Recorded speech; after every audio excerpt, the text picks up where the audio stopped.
जनता party सागर विधानसभा क्षेत्र से प्रत्याशी एवं विधायक श्री शैलेंद्र जैन ने शनिवार को निर्वाचन कार्यालय पहुंचकर नामांकन दाखिल किया। नामांकन दाखिल करने विधायक श्री जैन भव्य रैली के साथ पहुंचे, जिसमें सांसद श्री राज बहादुर से महापौर श्री संगीता सुशील तिवारी, पूर्व मंत्री उत्तर प्रदेश श्री आनंद स्वरूप शुक्ल, नगर निगम अध्यक्ष श्री वृंदावन अहरवाल, श्रीमती अनुश्री शैलेंद्र जैन, पार्षद गण सहित सागर नगर के प्रमुख जन, विभिन्न सामाजिक संस्थाओं के सदस्य, पार्टी पदाधिकारी, कार्यकर्ता व बड़ी संख्या में आम जन उत्साह उमंग के साथ शामिल हुए। नामांकन रैली 3 बत्ती म्युनिसिपल स्कूल से प्रारंभ होकर नगर के प्रमुख मार्गों से होते हुए निर्वाचन कार्यालय पहुंची। रैली में कार्यकर्तागण पार्टी ध्वज लेकर आगे चल रहे थे, जिससे संपूर्ण तरह भाजपा मय था।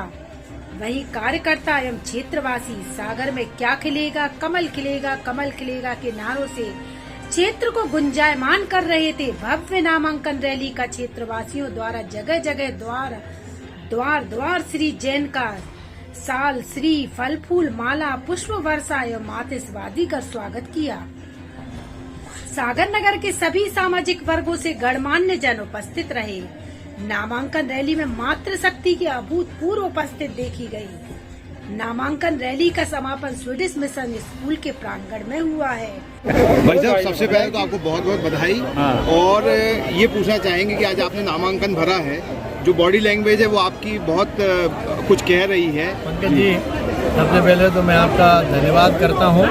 पंकज जी आमतौर पर बहुत क्रिटिक हैं, उनकी छवि जो है एक नितांत आलोचक व्यक्तित्व के रूप में है, लेकिन आज उन्होंने हमारे इस रैली के प्रति सकारात्मकता का भाव प्रदर्शित किया है। पंकज जी आपको और बाकी जो हमारे मीडिया के साथी हैं, जीरो ग्राउंड रिपोर्ट के अलावा हमारे अन्य साथियों सबको मैं बहुत बहुत बधाई देता हूँ कि आप सबके सहयोग से, आप सबके आज की रैली की अगर किन्हीं 2 व्यक्तियों को विशेष रूप से मैं धन्यवाद देता हूं, तो इस रैली के जो हमारे संयोजक थे, सम्मानीय नगर निगम अध्यक्ष भाई वृंदावन अहरवाल जी और हमारे सम्मानीय जिले के सम्मानीय उपाध्यक्ष भाई जगन्नाथ गोरैया जी, तीनों मंडल के अध्यक्ष, और हमारे सारे मोर्चा प्रकोष्ठ पार्टी के पदाधिकारी, सम्मानीय श्याम तिवारी जी, सारे लोग, हमारे पार्षद लोगों ने बड़ी अथक मेहनत की और परिणाम सामने है। और सबसे ज़्यादा आनंद की अनुभूति हुई जब लगभग ऐसा लग रहा था कि हमारे जितने परिचित हैं, जितने हमारे शुभचिंतक हैं, जितने वैचारिक परिवार के लोग हैं, समाज के देश श्रेष्ठ लोग हैं, आज अनेक लोगों का आशीर्वाद और उनका अभिनंदन करने का मुझे अवसर मिला। मैं उन तमाम लोगों के प्रति जिन तक मैं पहुंच पाया, जिन तक मैं नहीं पहुंच पाया, लेकिन उनकी भावनाएं मुझ तक पहुंची, मैं उन सब का धन्यवाद देना चाहता हूं। और अब लोग नारे लगा रहे हैं 50,000 के पार और मंत्री पद के लिए आपको योग्य माना जा रहा है, ये नारे लगने लगे आपके लिए। ये उनकी विचारों की अंतः मन में अगर कोई विचार है और अगर उसका प्रकटीकरण हो रहा है तो वो विचार होगा।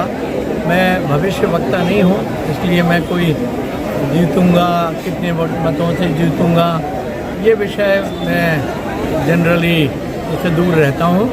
मैं बहुत शालीनता के साथ चुनाव लड़ता आया हूँ। आपने मेरे डायरेक्ट जो मेरे खुद के चुनाव थे वो 3 चुनाव आपने देखे होंगे।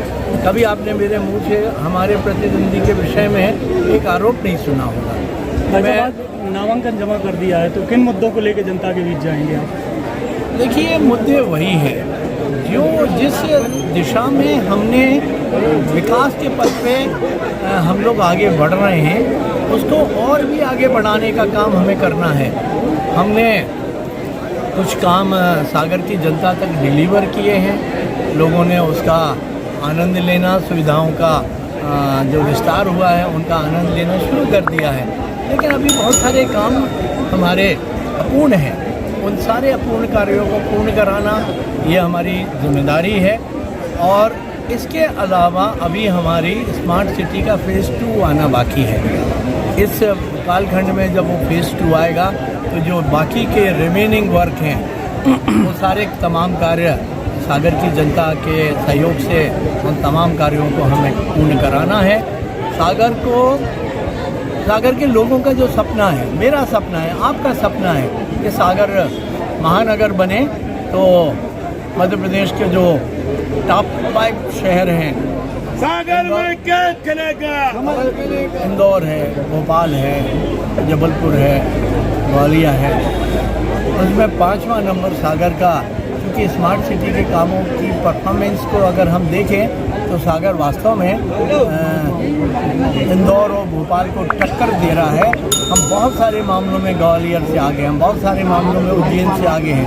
सतना का हमारा तो कोई तुलना ही नहीं है। हमने स्मार्ट सिटी के पैसे का जिस तरह से यूटिलाइजेशन किया है, प्लानिंग की है, ऑफकोर्स सागर की जनता का उसमें इनपुट बहुत है। सागर की जनता से जो हमें फीडबैक मिलता था, उस फीडबैक को ऐड ऑन कर करके और योजनाएं बनाई हैं। योजनाओं के क्रियान्वयन में मैं आपको, क्योंकि मैं सच्ची बात कहने का हिमायती हूँ, ये ज़रूर हो सकता है कि क्रियान्वयन में कमियां रह गई हों। मैं तो ये मानता हूँ कि जब हमने अपना मकान बनाया था